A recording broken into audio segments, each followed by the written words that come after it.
Hello mga kakons, ayan, malamig na dito sa Hong Kong, sobra. Naku po, talaga naman kailangan na nating mamili ng mga winter clothes, mga jacket, lalo pag nag-day off tayo. Hindi pwedeng malamigan ang ating mga bunbunan, magkakasakit tayo mga mi. Ang dami dito mabibili, mga murang boots, ayan, ako, magtiyaga lang kayong mamili at talaga namang mura dito, lang yan sa may Chunwan. Chunwan Station, Liksang. Kilala ang Liksang mga mi, hindi kayo mawawala kung gusto nyong pumunta dito at bumisita. Meron din ditong mga bilihan ng mga murang ticket. Ayan, magtanong-tanong lang kayo. Tapos may mga padalahan. Kompleto na dito sa Liksang mga mi. Kaya mag-ikot-ikot lang kayo at tiyagain nyo lang yan. Pero yung mga tag-3-10, medyo hindi ko bet. Kaya hinayaan ko ng mga mi. Wala rin naman akong space na mapaglagyan sa bahay. Eto nga, marami pa nga dito mapagpipilian yung mga store na pwede nyong pasukin. Ayan, magsukat-sukat lang kayo dyan kung gusto nyo.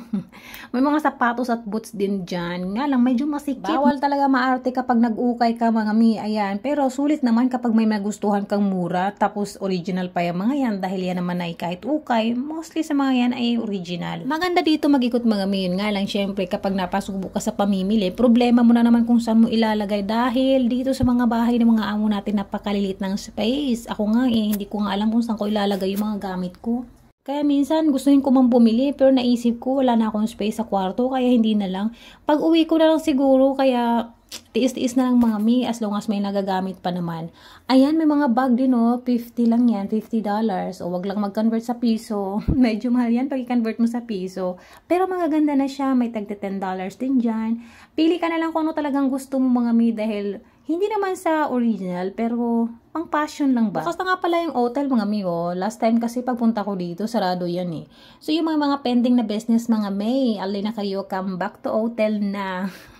At hindi rin naman mawawala yung mga Pinoy food talaga mga mi. O, tingnan nyo naman, may mga tuyo, starring ang tuyo. Ang dami nyo mabibili itong mga Pinoy food. Kaya yung mga hindi masyadong nakakapagluto sa mga bahay ng amo nila, bawi kayo mga mi, pwede kayong bumili dito, tapos stock nyo na lang doon sa ref or gano'n. Yung mga tuyo, yan na lang binili ko kasi talagang yan ang cravings ko tuwing day off ko mga mi. Tuyo is life. Pag-ikot-ikot na nga rin dito, tapos mga, ang dami naman ito, ang dami itong mga kanaka-sale. So, all iPhones. Hay, wag na muna. At talagang wala pa tayong ipon. Nako, saka na ang iPhone pag meron na tayong ipon. 1-year warranty pa Naka-sale sila. But sorry, gusto ko lang naman tumingin. Wala tayong pambili mga dear. So, okay na yan. Magsa-sightseeing na lang muna ang lola nyo. Libre naman tumingin. O diba, 0 pa sila ng interest. Ang dami nyo talaga makikita dito sa Liksang. Talaga naman.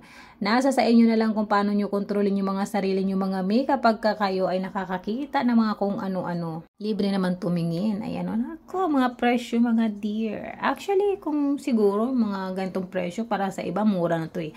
Pero sa akin talaga hindi. Kaya mga mi, nag-ikot-ikot na lang ako, ma'am. Talagang makontento na tayo sa tingin. Okay na ako sa tingin-tingin, ikot-ikot, pinapagod lang ang sarili. Hindi na rin ako pumupunta ng Central kasi nandito na rin naman halos lahat sa Liksang yung mga kailangan kong bilhin. Parang Maynila lang din mga mi, kaya hindi mo masyadong mamimiss ang Pilipinas kapag dito ka sa Hong Kong. Mahilig lang talaga akong tumingin-tingin ng mga ganyan, mga boots. Marami akong koleksyon dati mga sapatos. Mahilig ako sa sapatos. Pero ngayon kasi wala namang mapaglagyan.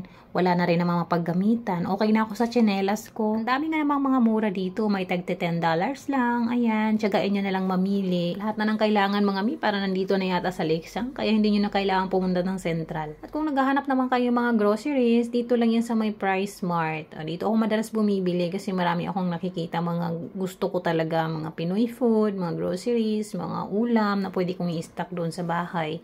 Ayan, dito lang yan sa may Price Mart. Katabi ng City Mover. Ayan mga miyo, sa mga gusto mag-apply dyan. Pwede kayo mag-apply dito sa may City Mover. Dito lang yan sa may Liksang Chunwan Station. They are looking for helper or employer. May mga Saudi gold din sila mga miyo. Kaya kung may pera kayo, ayan, invest nyo dito. Magaganda yung mga yan. Makakamura kayo pag di-cash ninyo. Meron ditong hulugan, pero mas maigi yung mag-cash na lang kayo. Mapapawaw ka na lang talaga pag tumingin ka dito. Hanggang ngaw na lang tayo dahil walang tayong pambili. Kung may pambili man, may kailangan din naman tayong unahin. Kaya, ayan, tingin-tingin na lang muna. Makuha ka sa tingin. Talaga namang napakaraming pwedeng mapagpipilian mga mi. Ayan, naku, tingnan nyo naman. So, magandang investment yung mga mi, sa mga mahilig sa mga earrings, pang fashion. Pero kung pauwi na, talaga naman hindi na ako pwedeng magtagal doon. Kailangan ko nang bumili ng tinapay para mababaong ko mamaya sa aking pagtambay doon sa may aking park ulit. Dito tayo at medyo mura yung tinapay nila, masasarap pa. At dito syempre mga mi, ang daming prutas. Marami kayo talagang mabibili ditong fresh fruits, talaga kompleto dito sa palengke na ito. Kaya kung ikaw malapit ka sa may Chunwan, dito sa may Yung Oak Road, dito ka na mamili ng mga prutas.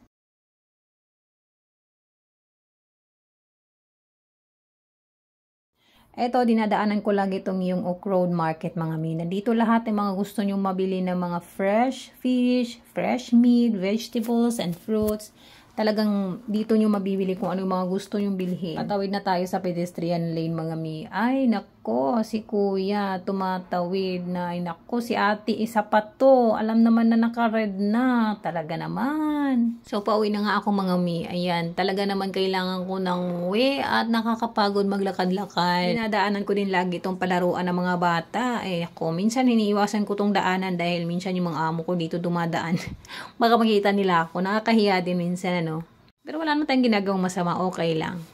Tapos habang papalakad ako mga mi, nakita ko yung kasama ko na laging tumatambay sa park. Ayan, so umupo muna ako dyan at nag-usap muna kami ng medyo very very light. Kasama niya yung kanyang alaga. Si Ate Catherine, ayan, pareho pa sila ng kulay ng kanilang jacket. Nakaupo lang sila sa ano, tinatambay niya yung alaga niya. Nakakatuwa naman, walang kahasil-hasil yung alaga niya alagaan. So, after ko nga nakipagtsikahan, ayan, nag-walking-walking muna ang lola ninyo para pampalipas ng oras. Magandang sunset dito mga mi. Kaya dito talaga ako lagi na nagwo-walking. Alam nyo naman, pag naboboring tayo, syempre, galaw-galaw din pag may time.